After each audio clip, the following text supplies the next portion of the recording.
neutral, chamamos assim. No entanto, existe uma pequena percentagem, uma fatia aqui que constitui carregamento noturno, depois já em casa do utilizador. O EV2 tem aqui um perfil de carregamento oposto, em que o grosso da energia carregada acaba por ser em período pós-vaporal, tarde, noite. Ressalvando-se ainda que à hora do almoço existe aqui uma pausa onde se aproveita para carregar também o veículo. Portanto, depois de termos efetuado uma caracterização da frota de ligeiros e pesados e termos utilizado as tais ferramentas de microsimulação de frotas que a minha colega Patrícia referiu no início, conjugando isto também com a medição dos dados reais de circulação dos veículos elétricos, portanto estamos em condições de analisar os impactos da introdução destas viaturas com tecnologias alternativas no que toca à emissão de poluentes locais, portanto monóxido de carbono, compostos orgânicos voláteis, NOx, partículas, mas também de energia e CO2.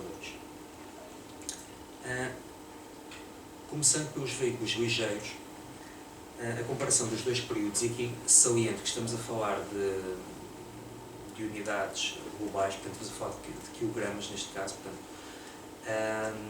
o período 1 face ao período 2, é facilmente constatável que existe uma redução generalizada em todos os poluentes que analisamos. Essas reduções são de 33% a 54%, consoante o poluente que estamos a analisar. Mas, como disse, tratando-se de uma unidade global, chamamos assim, acaba por haver aqui um impacto muito importante da redução dos quilómetros percorridos. Portanto, como verificámos no início da apresentação, do período 1 para o período 2 existiu uma diminuição de quilómetros percorridos de ordem dos 38%, que também muito contribui para esta redução da emissão de poluentes. Por outro lado, também se verifica que as maiores reduções estão no NOx e nas partículas, NOx, PM2,5 e PM10. A classe predominante da frota, tanto no período 1 como no período 2, são os veículos diesel de 1.4 a 2 litros, cujos poluentes que têm tipicamente associados a estes poluentes, o NOx e as partículas. No caso, no período 1 tínhamos cerca de 200 destes veículos, e no período 2 passou para metade, sendo que grande parte destes veículos foi substituído por veículos elétricos. Portanto, do facto de ter havido uma redução neste grosso de viaturas, os poluentes que lhes estão mais associados foram aqueles que também tiveram uma maior redução. No caso dos veículos pesados, mais uma vez, comparando o período 1 e o período 2 em quilogramas de emissão de poluentes, obtivemos reduções entre 10% a 53% nos poluentes locais, consoante o poluente que está a ser analisado. As reduções mais significativas acabam por ser no NOx e nas partículas, com uma ligeira redução nos compostos orgânicos voláteis, apenas 10%. Isto deve-se muito à introdução do gás natural comprimido. O gás natural comprimido acaba por ter um impacto muito benéfico, essencialmente no NOx e nas partículas, neste caso não tanto nos compostos orgânicos voláteis. Olhando para a fotografia da frota total, portanto, obviamente, se nos ligeiros e nos pesados tivermos reduções, quando olhamos para a frota total também temos uma redução. Reduções que vão de 11% a 54%, consoante o poluente que estamos a analisar. Passando para a avaliação de ciclo de vida, no que toca à energia e emissão de CO2, e olhando para os veículos ligeiros, começando para os veículos ligeiros, desde já ressalvo que estamos a olhar para, no caso da energia, para uma unidade de eficiência, portanto, energia por quilómetro, megajoule por quilómetro, e no caso da emissão de CO2, grama por quilómetro. Olhando aqui para os dois períodos, nós analisamos separadamente duas fases, uma delas depósito à roda, que constitui a fase de utilização do veículo, a componente de utilização do veículo, e depois a fase, primeiro, poço ao depósito, que contabiliza a produção da energia que está a ser utilizada. Portanto, verifica-se que nos ligeiros, do período 1 para o período 2, na fase de utilização existe um aumento de eficiência de 23%, que depois, contabilizando, que se deve essencialmente à introdução dos veículos elétricos, que depois, contabilizando também a fase de poço ao depósito, verifica-se uma melhoria global de 21% no consumo de energia e de 24% na emissão de CO2. Passando para os veículos pesados, portanto, mantendo as unidades, megajoule por quilómetro e grama por quilómetro, aqui, devido à introdução dos veículos a gás natural comprimido, em termos de energia, não existe propriamente um benefício. Portanto, na fase de utilização, ou na componente de utilização, portanto, aqui as barras azuis, houve um aumento de 18% na passagem do período 1 para o período 2, e depois contabilizando também com o componente do poço de depósito, esse valor expande-se para 16%. Em termos de emissão de CO2, como o metano, que é o principal componente do gás natural, tem um teor de carbono mais baixo, tem menos conteúdo, tem menos carbono, e acaba por haver um benefício de aproximadamente 3%, portanto, do período 2 face ao período 1. Portanto, o período 2 tem 3% de uma emissão de CO2 em grama por quilómetro, 3% mais baixo que o período 1.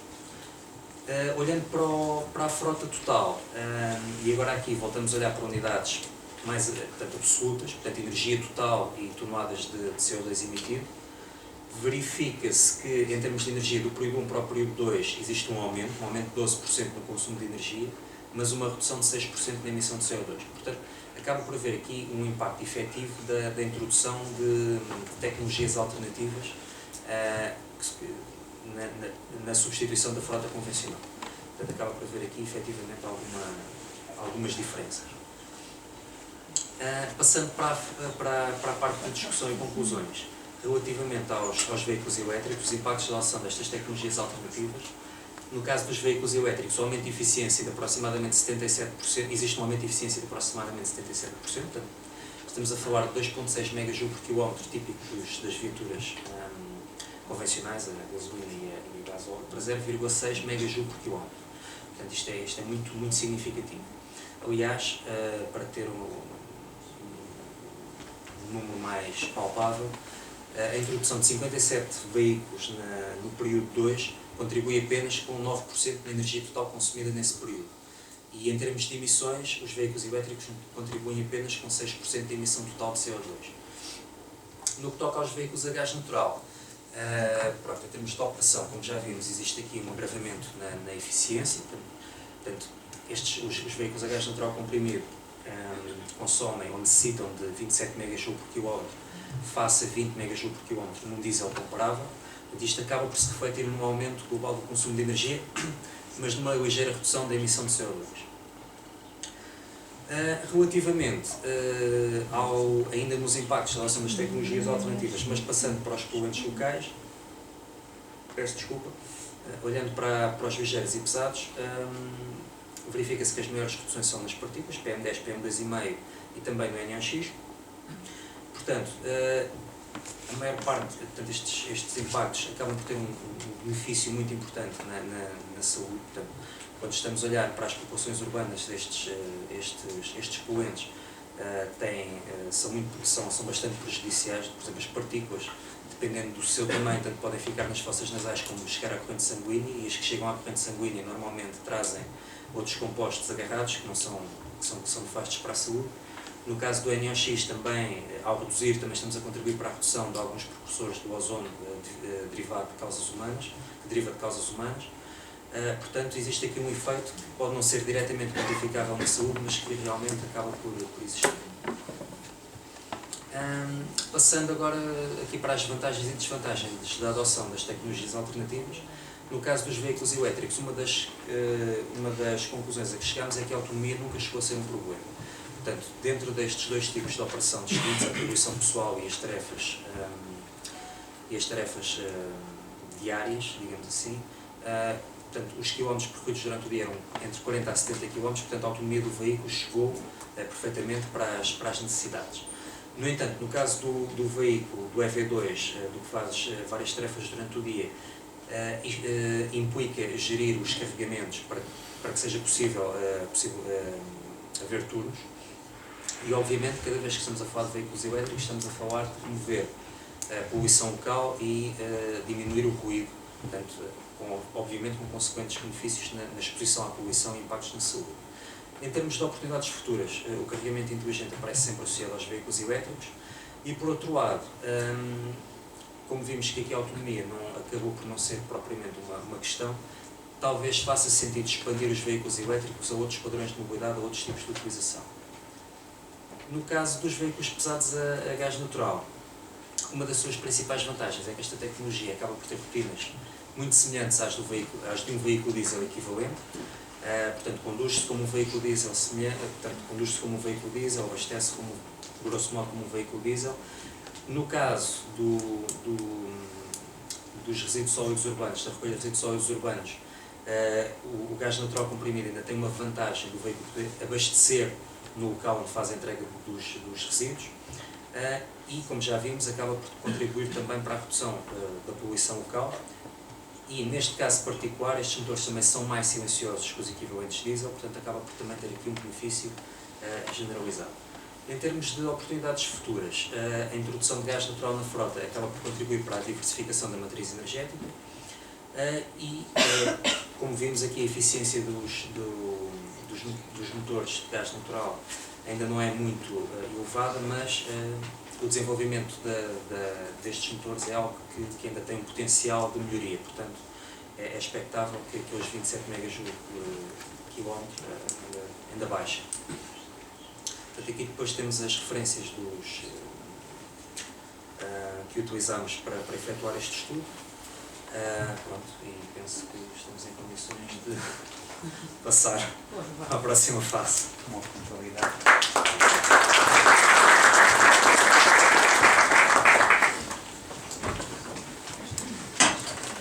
Antes de abrir o debate, queria-vos só chamar a atenção do questionário. Posso depois não ter lembrança para o dizer. Para nós é muito importante o vosso preenchimento do questionário. E ora, abríamos então aqui o período de debate. Aceitaríamos um conjunto de perguntas para sistematizar depois.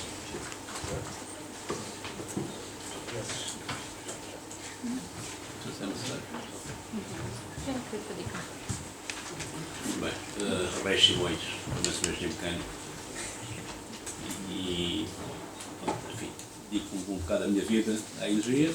Fui técnico da carreira durante muitos anos e lancei lá um projeto para fazer energia em 1984. Portanto, fui consultor da GE, o regulamento que existe em vigor ainda foi feito por mim há muitos anos. Enfim, pronto, tenho uma área para trabalhar já.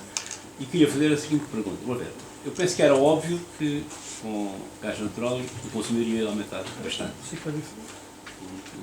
O ciclo Otto é pior rendimento e então em área urbana péssimo.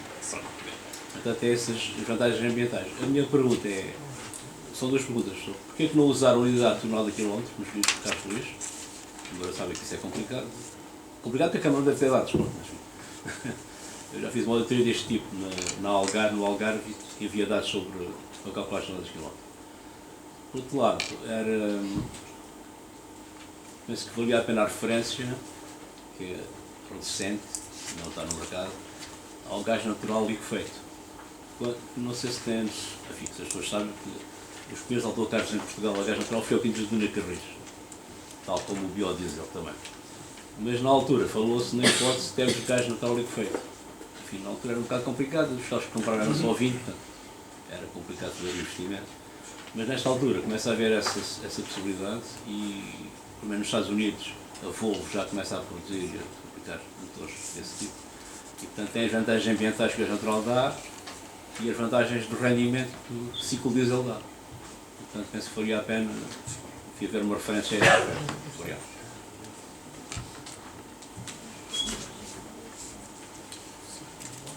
Muito obrigado.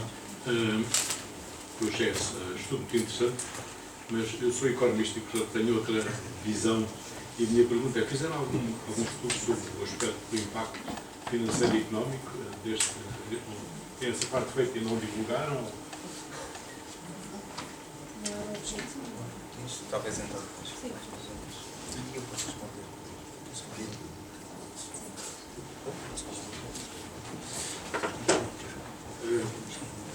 Boa noite. José Guilherme do CTT. Eu não sou economista, mas sou engenheiro, mas fazia exatamente a mesma pergunta que o colega anterior fez. A outra questão que eu fazia era, com certeza que houve um motivo específico para considerarem os períodos que referiram. Nomeadamente os pesados, eu vi que consideraram um período de 2006. Gostaria só de saber, é uma curiosidade, qual foi o motivo para considerarem especificamente esses períodos? Talvez então façamos a resposta a estas três perguntas. Começaria então pela primeira. Relativamente à unidade utilizada, obviamente nós tentámos utilizar a tonelada quilómetro, mas não foi possível, ou seja, não havia dados disponibilizados para isso. Daí que tivéssemos que utilizar um fator médio de ocupação dos veículos e não a alocação do veículo rota a rota dos resíduos sólidos urbanos, ou seja, essa informação não está disponível. Relativamente aos períodos de monitorização, o 2006 para os veículos pesados foi escolhido porque foi o ano antes de começarem a ser introduzidos os veículos a gás natural comprimido. Ou seja, no caso dos veículos pesados tem sido uma introdução gradual, ou seja, não foram todos colocados ao mesmo tempo, ou seja, têm vindo a ser introduzidos aos poucos, daí que tivemos que recuar no tempo até ter um período em que ainda não havia veículos a gás natural. No caso dos veículos elétricos foi mais fácil, e foi o ano de 2010 e entraram mais rapidamente os veículos, ou seja, foi essa a justificação. Relativamente ao LNG e ao ciclo diesel, já agora só fazendo aqui um pequeno parênteses, eu e a Patrícia estamos envolvidos num projeto sobre gás natural liquefeito no transporte de mercadorias, e aqui a questão do gás natural comprimido e do gás natural liquefeito, uma das questões tem muito a ver com a autonomia dos próprios veículos, portanto, com a quantidade de energia que se consegue colocar no depósito. Portanto, uma das questões que se verifica é que o gás natural comprimido tipicamente está associado a distâncias mais curtas e, por isso, perfeitamente apto para a circulação urbana, digamos assim, que os quilómetros não são muito elevados por dia. Por outro lado, passando para os ciclo Otto e ciclo diesel, atualmente no mercado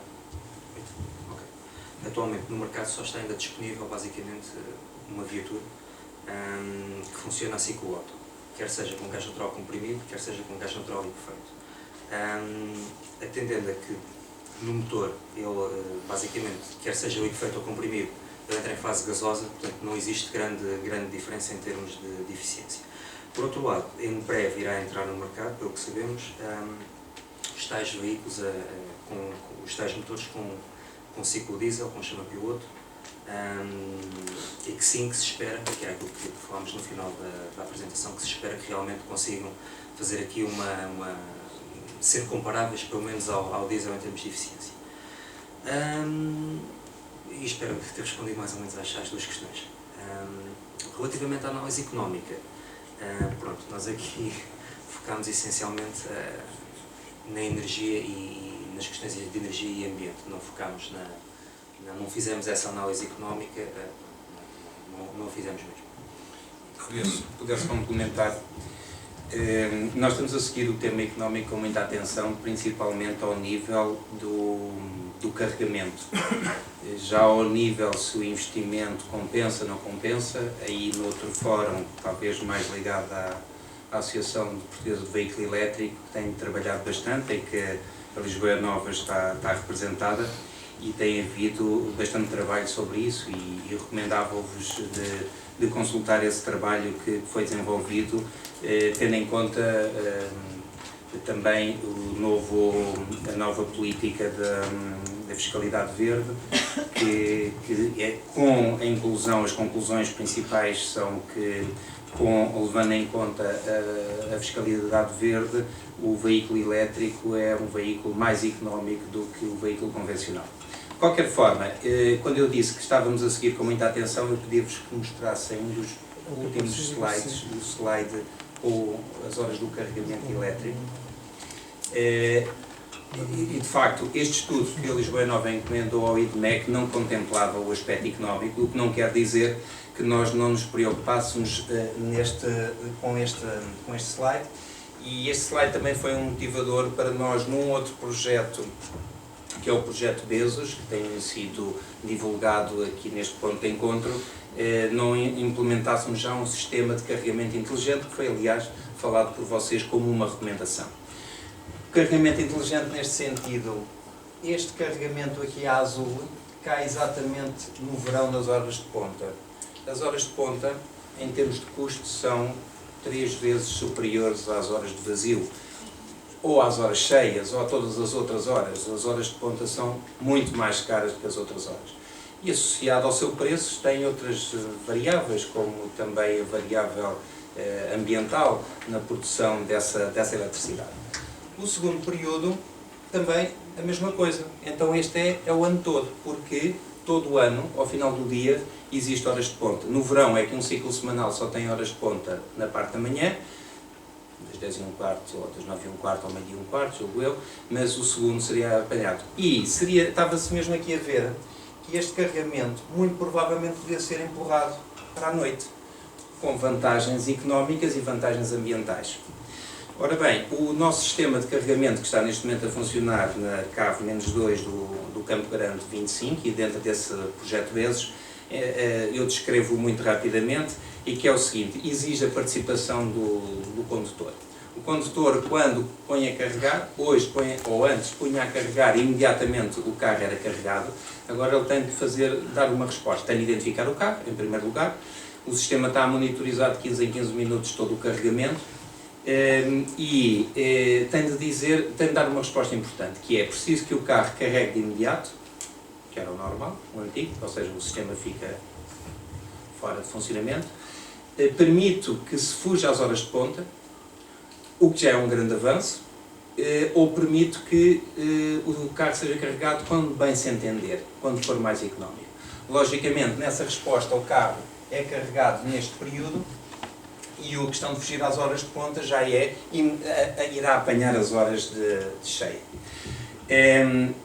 Este sistema está a ser testado e nós gostaríamos de, ao ter dados sobre isso, e apela muito ao grau de risco do condutor. Digamos, o condutor, ao dar esta resposta, tem de estar com a noção de qual vai ser a utilização futura do carro, não é? Porque se for, como vocês mostram, a utilização do EV2, em que tem muitas utilizações e muitos carregamentos, não é? Porque está-se a condicionar, pode pôr em causa, portanto é sempre esse jogo. No entanto, o que vos posso dizer é que para um sistema destes que controla 16 tomadas, o payback deste sistema é bastante rápido e é universal. Digamos, em todos os países do mundo existiram automóveis elétricos, existem preços diferenciados em termos das 24 horas e, portanto, tem essa grande aplicabilidade. De notar apenas que esse estudo dentro desse projeto BESES irá ter também em conta outra variável, que é a variável de energia fotovoltaica produzida no edifício. E se levarmos em conta essa outra variável, toda a lógica muda, ou fica toda ao contrário. Ou seja, a hora correta de carregar é durante o dia, quando há sol, e não durante a noite. Portanto, há toda uma alteração, e portanto a grande questão, e esse sistema do projeto BESES diz qual é que, quando o computador, o sistema decide quando carregar, carrega com que objetivo? O objetivo económico ou o objetivo ambiental? Portanto, e em função do que é que aquele edifício detém. Portanto, há aqui estas variáveis. Já houve uma vez um artigo ou uma entrevista junto do professor Tiago Farias, que dizia que o veículo elétrico faz todo o sentido com o carregamento fotovoltaico. E, portanto, aí é que ele fica 100%, digamos, com energias renováveis. Mas desculpem ter alargado um bocadinho, mas é um bocadinho o entusiasmo desse projeto desses. Acho que respondi também à sua segunda pergunta, que era um pouco dentro dessa linha. Não sei. Marta?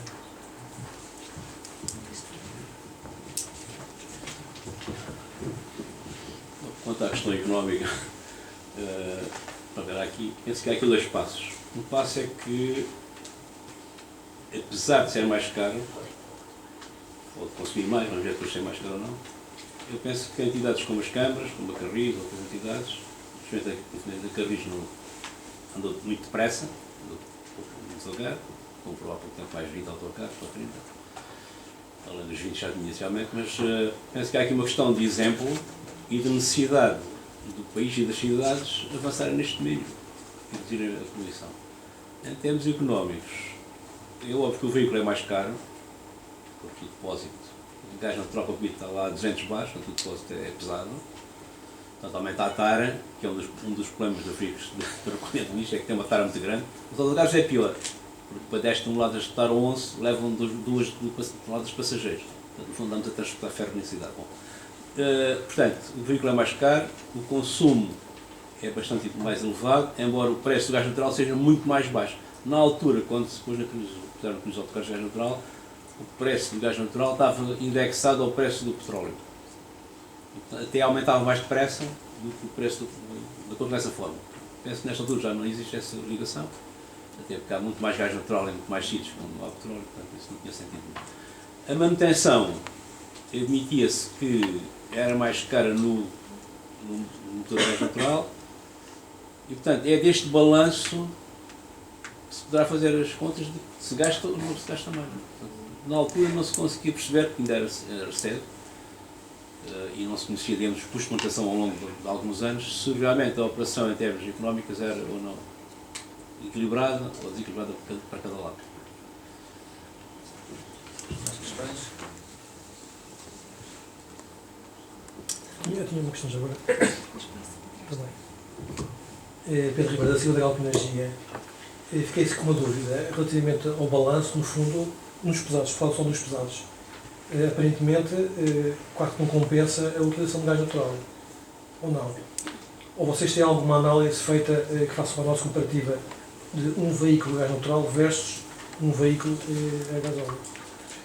Porque no fundo a frota, percebi que a frota vai estar envelhecida, nomeadamente a de gás óleo, passou-se ao de 6 para 10 anos, não foi? Pronto, e o balanço global entre os dois cenários, 1 e 2, acaba por não ser muito vantajoso em termos de impactos ambientais. Seria interessante vocês divulgarem a análise detalhada por dependendo do objetivo do estudo de frota ou do dono da frota, pode compensar. Ou seja, se o objetivo for reduzir a emissão de poluentes, como nós mostramos, verifica-se que, quer seja na grama por quilómetro, vamos sempre obter reduções acentuadas nas emissões dos poluentes locais. Neste caso, estávamos a focar mais a parte do consumo e assim aumenta. Mas não é perceptível qual é o ganho marginal de utilizar a solução a gás natural. Ok. Isso é que seria interessante você fazer essa disquisição. Sim. Saber do preço do gás natural, isso não é complicado. Isso é outra componente. A manutenção é mais complicada. Uma coisa que eu gostava só de perceber melhor é que os estudos que fizeram do EV1 e EV2 foi sempre com base em carregamentos feitos nas garagens dos edifícios e isso tudo, ou com coisas que entraram em linha de conta, por exemplo, com a rede pública, porque a história dos carregamentos, no caso dos Peugeot Ions, que lá às vezes tem muitas coisas de para-arranca carregamento, portanto, se pode dar aí diversas estatísticas no modo de usar. E por outro lado também para ver se na altura de contabilizar energia, fizeram só contabilizar em termos da tomada, ou se mesmo quanta energia é que o utilizador de bordo do carro identifica consumir, fizeram uma análise da eficiência do carregamento. Okay. Relativamente ao EV1 e ao EV2, foram monitorizados os seus carregamentos efetivos com data loggers na tomada. E no caso destes veículos, eles carregavam sempre fora da rede móvel, tinham sempre ou uma tomada no local, ou em casa, no local de trabalho, ou em casa também tinham uma tomada, ou seja, foi sempre possível monitorizar, neste caso era minuto a minuto, quais é que eram os carregamentos efetuados por cada um dos veículos, ou seja, foram monitorizados, apresentamos aí as estatísticas, 30 carregamentos relativamente a cada um dos veículos. No caso dos Peugeots, verificámos efetivamente que existem essas quebras nos carregamentos, mas conseguimos incorporá-los aqui nas estatísticas, ou seja, percebemos esse problema, ou seja, já verificámos que existem 2 ou 3 modelos no mercado que têm esse tipo de comportamento. São mecanismos de gestão do próprio veículo que faz do carregamento, enquanto que outros não têm esse tipo de mecanismos. Não é bem que podemos dizer incompatibilidades entre a rede pública e o carro, que a forma de carregamento em que o carro faz, fica 5 minutos a acabar as baterias, isso faz com o posto de corte. E é só uma marca de posto, aqueles que estão aí na rua, os centros comerciais, isso já não acontece. Não é incompatibilidade entre carro, marca de posto. Sim, mas aqui, portanto, os carregamentos, como referimos, foram efetuados em tomadas. Referimos os carregamentos foram efetuados em tomadas chumbo, como estas, não é? Mas ainda assim, sim, existem aqui os cortes por questão de arrefecimento de baterias, por questão de gestão de carga, existe, sim. Verificamos isso. E a questão da eficiência de carregamento e de quanta energia que se consome da rede versus a energia que o veículo diz gastar. Mas essa questão, por acaso, é um pouco como uma questão de eficiência nos motores a gasolina. Quer dizer, o que me interessa é efetivamente o que eu meto lá dentro. Portanto, se eu meto 16 kWh, depois se calhar perco alguns pelos conversores e estou a colocar no motor 14. Mas efetivamente o que eu ponho o que eu tiro da rede são 16. É um pouco como ir à bomba e meter 30 litros. na realidade depois acabo por gastar 8 litros aos 100 km. Em termos de eficiência, acho que Eu só que nós tínhamos avaliado a eficiência desse processo. É só essa questão, não foi contemplado. sim, ok, acaba por estar a contabilizar, sim. Porque estamos a contabilizar o que estamos a tirar da rede. Mais questões? Você pode passar. Obrigada, boa tarde. Joana Bastos, da Universidade de Coimbra. Eu tenho 3 questões, mas são rápidas. Uma era se publicaram os resultados do trabalho. Estão a pensar publicar? Sim.